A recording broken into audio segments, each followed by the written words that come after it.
Brillamment élu le 28 mars dernier, Alfred Bongo a officiellement pris ses fonctions de président de la Fédération gabonaise de boxe. La cérémonie de passation de charge s'est tenue à Libreville, au siège de l'Assemblée nationale de boxe, faisant montre de fair play. Le président sortant a félicité son successeur. Le nouveau président de la FEGA Boxe a, pour sa part, placé son mandat sous la continuité.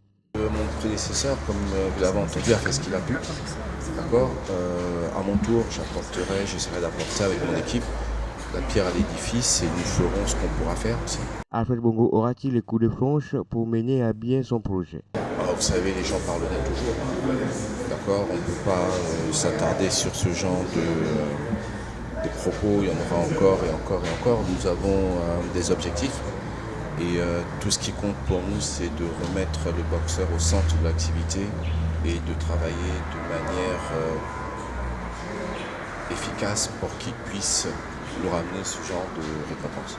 Qu'à cela ne tienne, les présidents de ligue avaient affiché le jour du vote leur préférence pour Alfred Bongo, le sultan n'étant plus un odeur de sainteté à leur goût. Expédition réussie de la délégation gabonaise conduite par le chef de mission africaine, le maître Sosak Simawango, président de la zone 3 de boxe et vice-président de la Confédération africaine du noble art, ayant participé à la 7e édition de ces rencontres sportives qui ont opposé les représentants africains aux boxeurs de France. On a trouvé une organisation très bien faite et qui s'est soldée avec les 2 ceintures que vous voyez. Les gars se sont comportés comme il fallait, comme l'attendait le président fédéral et le président de la Confédération africaine, parce que lui est parti pour représenter l'Afrique. À ce rendez-vous auquel 13 pays africains participaient, les Gabonais Yannick Mitumba, dans la catégorie de 69 kg, et Tessa Tonda Chanel, 75 kg, ont grossi leur palmarès en obtenant 2 ceintures intercontinentales. L'équipe gabonaise a également été félicitée par le ministre des Sports algérien, qui a fait d'ailleurs 3 tours vers nous pour féliciter nos différentes prestations. Et nous sommes partis là-bas en tant que conquérants. Nous ne sommes pas partis pour une balade. Nous avons prouvé cela sur le ring. J'ai eu pour ma part 2 adversaires. Et le plus coriace, c'était le finaliste, c'était un puncher, très gros puncher. Dans sa carrière, il ne met que KO premier, deuxième round. Et comme il m'a vu petit de corps, petit gabarit, il s'est dit que ça sera la même chose, mais il a été surpris. À ces victoires s'est ajouté le trophée des premiers meilleurs coachs obtenu par Londi Libongo. Les Africains se sont bien comportés, en l'occurrence les Gabonais, qui ont affronté successivement les Français et qui ont largement mené les combats, ont bien gagné leur combat. Et voilà le résultat. Nous avons 2 ceintures, une coupe pour la meilleure équipe et une médaille pour le meilleur coach. Les ceintures, médailles et trophées ont été présentés au nouveau bureau de la Fédération gabonaise de boxe, présidé par Alfred Bongo, qui est satisfait de la bonne moisson ramenée par ses pugilistes du gala de boxe France-Afrique. Sentiment de satisfaction, puisqu'ils sont rentrés les mains pleines, à savoir avec des médailles et 2 belles ceintures, d'accord, qui prouvent que leur efficacité a été reconnue à l'extérieur et que le travail qui s'effectue au Gabon est un travail de qualité. Les Gabonais ont fait honneur lors de cette 7e édition en France-en-Grigny.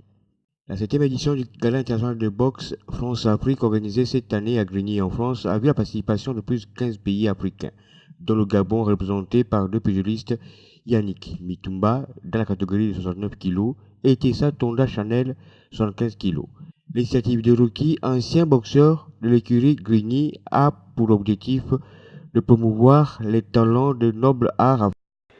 Connaissant sa timidité légendaire, inversement proportionnelle au temps passé dans nos quartiers, dans notre ville, pour faire vivre la boxe éducative, rien de ce qui se passe aujourd'hui n'aurait pu se faire si Rambo, avec patience et détermination, faisait de son engagement militant sa passion partagée pour toute la ville.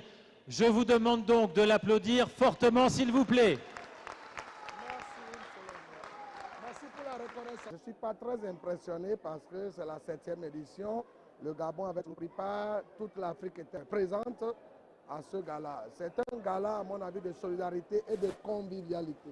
J'ajoute la convivialité parce que ça permet justement à l'Afrique et à la France, et particulièrement la ville de Grigny, d'abriter cette grande première parce que c'est une première selon moi, parce que lorsque je viens ici, vous comprenez, c'est pour valider, c'est pour donner un soutien institutionnel à cette manifestation.